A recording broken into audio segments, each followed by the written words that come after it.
Le statut de l'écrit est un statut très particulier, parce que l'écrit, ce n'est ni l'oralité, ni la réalité.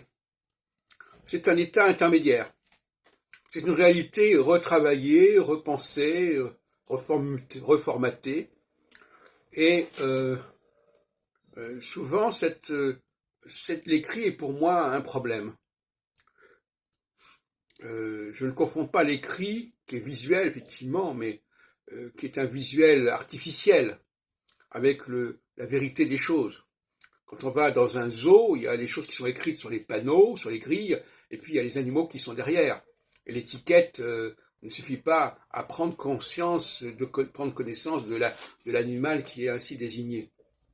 Donc surtout pas opposer écrit oral et visuel et auditif, parce que le visuel, c'est pas l'écrit.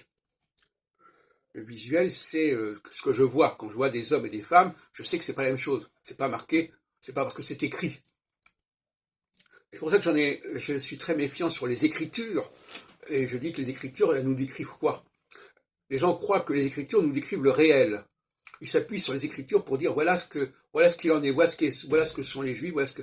Non, c'est l'oralité qui nous intéresse. Et de la même façon, comme vous le savez, pour moi, la langue française, c'est son oralité et pas son écrit qui est important.